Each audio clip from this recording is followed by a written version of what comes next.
اللهم صل وسلم وبارك على سيدنا محمد وعلى اله واصحابه اجمعين. ازيكم يا بنات؟ عاملين ايه؟ يا رب دايما تكونوا بخير. عملنا بقى شويه اكل كده خفيف وجمال مع بعض. عملنا هنا رقاق طري باللحمه المفرومه. انا كنت عامله لكم على القناه، كنت منزله الفيديو بس الرقاق الناشف ده بقى الرقاق الطري سهل جدا. وعملت هنا معاكم ممبار بالهانك بتاع السجق، حلو جدا وسهل، وبطاطس محمره. تعالوا بقى اوريكم الطريقه ونسمي الله. هنا معايا الهانك اللي هو بتاع السجق، اللي هو الممبار بتاع الضاني، بتاع الخرفان يعني وكده. تمام، هو ده بقى اللي بيبقى رفيع خالص كده، ده اللي بيعملوا منه السجق، اسمه الهانك. تمام، انا بقى حشيته من زي الممبار وكان حلو جدا وجميل.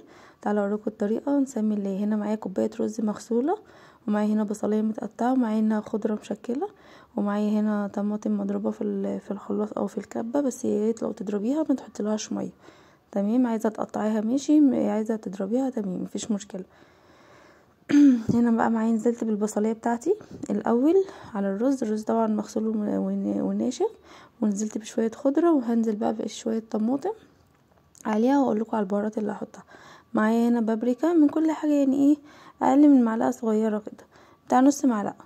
وهنا معايا ده فلفل اسمر وكمون وشويه كزبره ناشفين، بس كده، مش هحط لها اي بهارات تاني.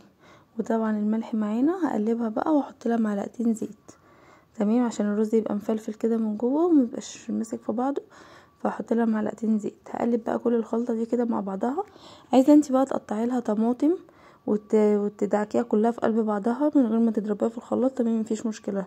عايزه تبشريها ماشي، عايزه انا حبيت اعملها كده وسبتها فيها شويه ميه كده علشان الممبار بتاعي رفيع، فالميه هي اللي كانت بتساعدني ان انا الرز يدخل فيه.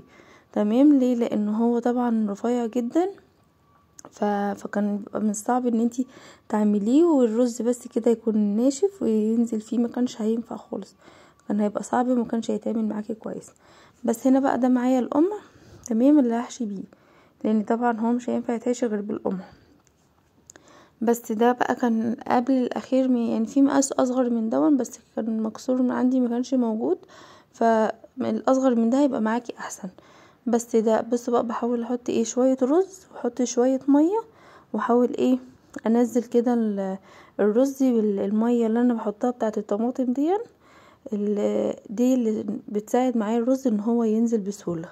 تمام، انا طبعا عامله الواحده طويله، ما حبيتش ان انا افضل اقطع فيه، يعني كان ممكن الاول مش زي الممبار بنقطعه وبعد كده بنحشيه، بس الممبار بيبقى واسع بيتحشي بالايد على طول بيبقى سهل، انما ده يعني صعب شويه، فكره ان انتي تقعدي كل شويه تحشي حته وتقفي وتشيليها وتحطي واحده تاني، فصعب عليكي طبعا ومش هتخلصي على طول. تمام، انا بقى كنت بوريكم انا حشيت بس الحته دي كده لغايه نصها، بحاول ان انا اوزع الرز فيها كده وانزله. طبعا الرز عشان الممبار رفيع، فالرز مش بيمشي فيه بسهوله، فبحاول ان انا اميله كده وكده عشان خاطر امشي الرز كله فيه بالميه بتاعه الطماطم، فالرز معايا يجي في الممبار كله.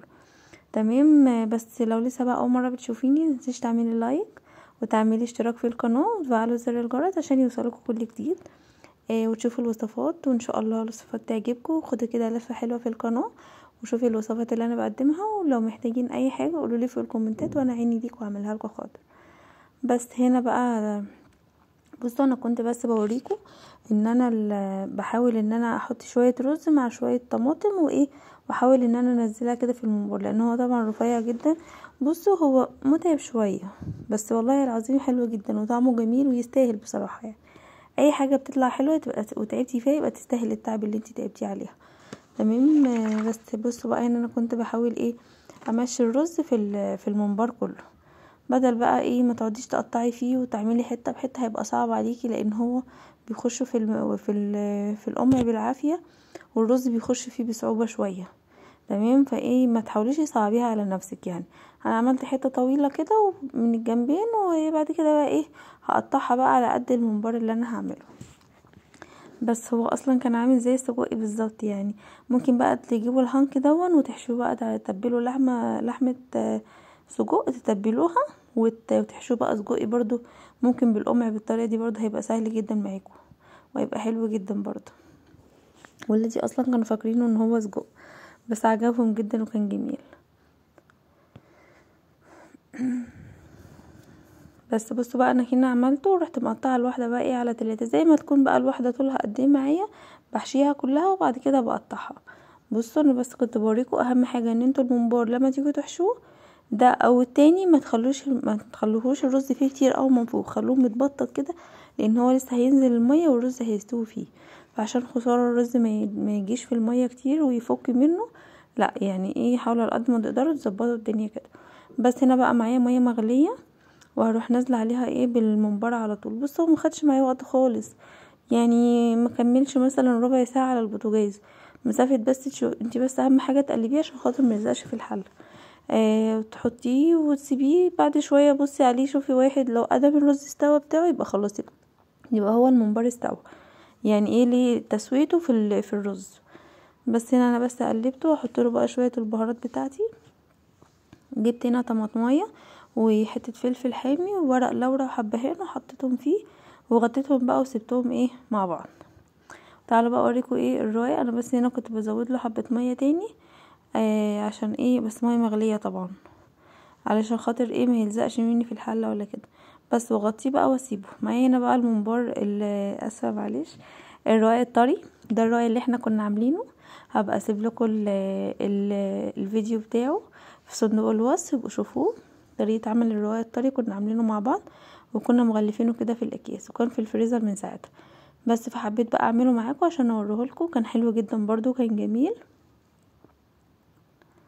وهنا كان معايا دي لحمه مفرومه كانت متعصجه، كنت لسه عاملاها في العيد وبعد العيد كنت عاملاها معاكم في الرقاق الناشف باللحمه المفرومه، وعملت جزء منها وشلت بقيتها في الفريزر. قلت لكم ايه هبقى اعملها مع حاجه تاني بعد كده. بس وجي وقت الرقاق الطري اهو عملتها فيه.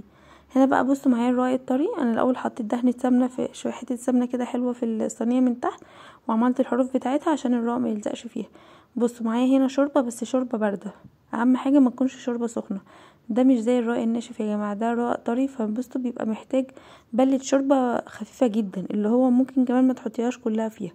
تمام. ورحنا حطينا السمنه سيحناها بس في الصينيه، وحطينا ايه هنحط 4 من تحت و4 من فوق وعلى حسب الرقاق بتاعك. يعني في رقاق طري الناس بتجيبه من بره بس بيبقى الواحده تخينه، تمام. لو تخينه كده استكفي 3 تحت و3 فوق عشان تطلع معاكي الرقاقه حلوه.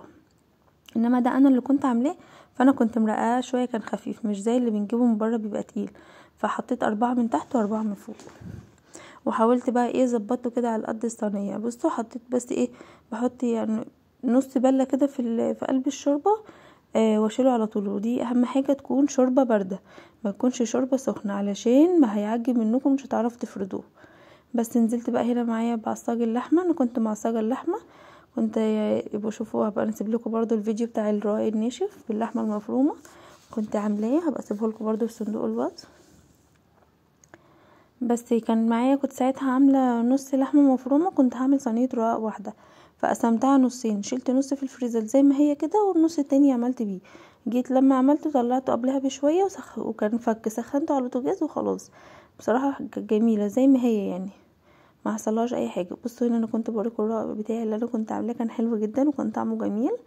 بصوا انا بقى بحاول ايه اظبط لان طبعا ده كان صغير شويه على حجم الصينيه، فاوريكم كنت بعمل ايه بحط حته كده وايه وبظبط قصادها من الحرف التاني.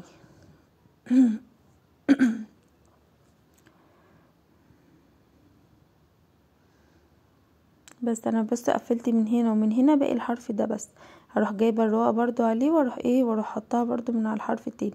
لو معاكي بقى حته واحده مقطوعه فيها حاجه حطيها طبعا في النص، مش هنرمي اي حاجه لانه خساره يعني. تمام. فهو انت لما تحطيها في الارضيه في النص مش هيبان خالص. بس واحاول بقى ان انا اظبطها كده. ودي انا بس حطيت من فوق حطيت كده 4، دي كانت اخر واحده اللي انا بحطها. بحاول بس ايه ان انا اظبطها من كل الحروف عشان خاطر اكون قفلت على اللحمه من كل الجوانب. لا انا هنا من على الوش انا زودت واحده كمان. ليه؟ لان انا حطيت واحده في النص كانت خفيفه جدا وكانت مقطوعه فيعتبر ما تتحسبش يعني عشان خاطر برضو اظبط الوش من فوق، فكان لازم احط له واحده كويسه ان هي ايه احاول ان هي تظبطه. بعدين ده رواق طري، ده الرواق ده انا كنت عاملاه كان خفيف شويه، مش زي اللي بنجيبه من بره. اللي بنجيبه من بره في ناس بتعمله تقيل جدا، فاللي هو تقيل ده يعني استكفي ب3 بس من تحت و3 من فوق. وحاولي كمان يعني انتي بمقدرتك برضو لو لقيتيه تقيل قوي حاولي تقللي منه شويه علشان خاطر ما يعجنش معاكي في قلب بعضه. بصوا انا هنا كنت جايبه معايا بتاع دون زيتون مخلي، قلت كنت هحطه على اللحمه في النص فنسيت خالص، فعادي يعني مفيش مشكله. رحت رفعت الحرف بتاعه بكل سهوله، الجزء اللي فوق دون، ورحت حطيت من هنا الزيتون وقفلتها كويس، وفتحت من الناحيه التانية كملت بقيت حطة الزيتون وخلاص. بس كان حلو جدا وكان طعمه جميل، الزيتون اداله طعمه حلو جدا. حاجه يعني تغيير، حاجه جديده كده. بصوا قفلتها كويس وظبطتها من الحروف، وطبعا انا الحروف كنت دهنها سمنه علشان خاطر ما يلزقش معايا. بس ازاي بقى ما اوريكم، انا بهدي النار عليها شويه. انا وريتكم انا بسوي الرقاق ازاي على البوتاجاز بطريقه سهله جدا واحلى من الفرن بصراحه، وبيديني نتيجه حلوه، بيديني شكل حلو مش متعب خالص يعني على البوتاجاز. وانا واقفه كده بولع عليها وبهدي عليها النار، يعني نار اقل من الوسط حاجه بسيطه، وبفضل بقى لو عشان هي الصينيه المدوره فطبعا مش هينفع احط النص بس اسيبها وبقيه الحروف مش هتستوي، مش هتحمر معايا ولا هتستوي. فبعمل بحط من الحروف بقى، بجيب الحروف دي وافضل الف كده في الصينيه لغايه، وطبعا ارفع الحرف بالمعلقه زي ما انا بوريكم كده، واحاول اشوف من تحت علشان خاطر ابقى عارفه هي اتحمرت ما اتحمرتش اتحرقت بتاع، ابقى واخده بالي منها. تمام. بسيبها بقى وكل شويه كده ببص على يعني اهم حاجه ان انا برضو الم الحروف بتاعتها دي، احاول ان انا افتحها علشان خاطر لما اجي اقلبها تبقى سهله معايا وتتقلب معايا على طول، وما يكونش الرق بتاعي لازق. تمام. انا بقى هنا خلاص كانت اتعملت كلها وكنت شفتها فقلبتها على طول، ما شاء الله اتقلبت معايا على طول زي ما انتم شايفين، الصينيه نضيفه ما لزقتش معايا خالص. بس بص بقى المرحله دي اهم حاجه، يعني لما تيجي تحطيها كده حركيها على طول. ليه؟ الرواق من تحت طري طبعا عشان احنا ساقيينه شوربه، فالرواق طري، فلما تيجي تقلبيه على صينيه زي كده الوش اللي تحت ده كله طري، لو اتاخرتي عليه شويه هيروح لازق معاكي. بس انا بقى عملتها على طول وسبتها، كان في حته فيها ما كانتش متحمره فسبتها، قلت بقلبها تاني، عملت الجزء اللي تحته كله وخلاص واتعملت وكانت حلوه وتمام. وانا بقى عرفت فين الحته اللي كانت معموله، ورحت اللي هي كانت محتاجه تحميره شويه، ورحت قلب عليها تاني، وطبعا ما حطيتش بقى اي سمنه تاني ولا حاجه، وحمرتها بقى من الحته اللي كانت باقيه دي وخلاص. وبعد كده رحت طفيت عليها وسبتها بقى. اهم حاجه ان انتي اول ما تدفع عليها وتشيليها تغطيها على طول عشان تطلع طريه معاكي لان هي طبعا ناشفه خالص مطرح التحمير، فاهم حاجه ان انتي تغطيها عشان تطلع طريه معاكي بس. وده كان الممبار كنت بوريهولكم ان هو كان استوى، رحت بقى حمرته على طول. بس معلش بقى التليفون فصل مني في الوقت دون، كنت حمرت البطاطس وبعد كده حمرت الممبار وبس. ده كان الاكل معانا النهارده، كان خفيف جدا وكان جميل. حطيت شويه خضره كده من تحت الممبار وعليه من فوق وقدمتهم بقى كده، كان حلو جدا. عايزه اقول لكم الاكل كان حلو جدا وكان طعمه جميل زي ما انتم شايفين، شكله حلو قوي. وده الرواق معايا كان حلو جدا ومكانش معجن خالص ولا كان في اي حاجه ولا كان ناشف حتى. يا رب الفيديو يعجبكم، متنسونوش بقى لايك حلو كده وشير وسبسكرايب، ومتنسونوش بقى حبايبي. والسلام عليكم ورحمه الله وبركاته.